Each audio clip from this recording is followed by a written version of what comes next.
Morning, YouTube. What's up? This is James, and this week we're gonna talk about a little bit of serious stuff, and we're gonna start out by giving a big shout out to the victims down in the Southwest dealing with this last hurricane. Obviously, this is some serious stuff going on down there. It happens quite a bit. Obviously, Katrina was the last big one that came through, and it caused a lot of damage. And again, this one, Hurricane Harvey, is doing the same. It's just beating up the people down there. So our prayers, our thoughts, and our support go out to those people. I have friends and family in the area, so it's you sit at the edge of your seat and make sure everybody's okay and wish for the best.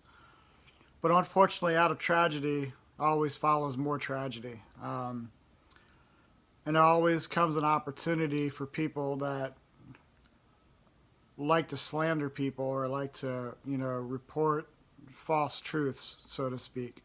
People that like to, use this to their advantage to try to give bad publicity to things that they don't like or people they don't like or situations that they don't like or they like to skew the truth. They like to, just give out bad reports either because they just really have a vicious part of them that don't want to let people just live, or they think it'll give them better ratings for whatever piece they're working on.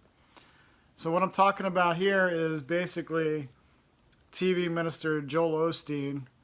Obviously, anybody that's watched TV has seen the rise of his empire. His church has become huge, multi-million-dollar church, downtown Houston.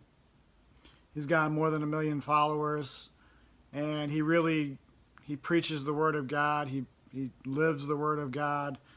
And I'm not a follower. I'm not a big religious person anymore. I don't really follow a specific type of religion. But what I don't like is the media and their biased opinions and their slanderous reports and how they're trying to tear this guy down. They come out with these articles saying that Joel Osteen has closed his church to the public. He's not allowing victims to come in and find refuge there. That he's pushing people away, but it's not the truth. The truth is, just like everything else in Houston, his church was flooded and it wasn't safe for people to go in. The biggest area of his church where people could live for a short amount of time was flooded, just like everybody else. Now, what he was doing was helping people get to shelters. They were helping people get to places to get refuge until the water receded in the church. Once that happened, the doors were open and people were allowed to go in and stay, but they were brought up to the upper floors because the first floor still wasn't safe because of the amount of rain they were expecting. But they're still trying to slander this guy. They're still trying to say, oh, it was media pressure. It was this, that, and the other that caused him to open the church. But the truth is, it was a safety issue. He couldn't allow people into the church until the water receded, just like everywhere else. I don't understand why our media finds it necessary to try to put people down, to destroy them. There's so many people that work so hard in this country to build things. And people try to find every way they can to just take it away from them. Why can't we just let people live? Why can't we let people just do what they do? I'm so tired of the bullshit. Every time I open up a news feed, our media is slandering somebody. Facebook, Twitter, Instagram. Any place where people can put their fucking biased opinions out there and try to slander people, they do it.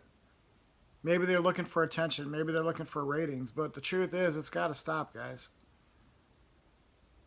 It's hard enough to just get by in this world without all this bullshit extra going on. What do you guys think? How do you feel about it?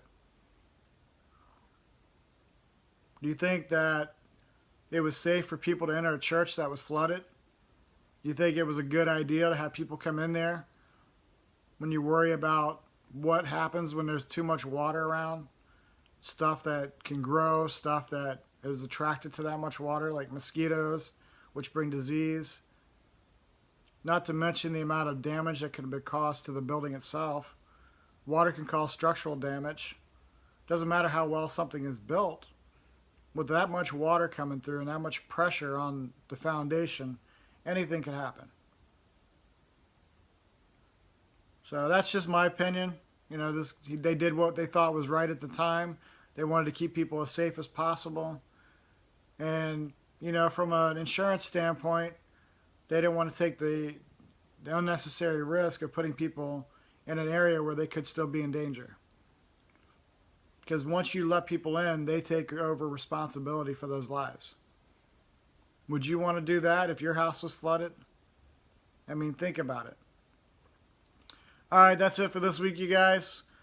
As usual, you know, likes are appreciated, shares are appreciated. Subscribe to the channel, let your friends and family know, and drop some information down in the comments. Let's get a conversation going, your feelings and thoughts about the situation. And I'll see you guys next week. Later.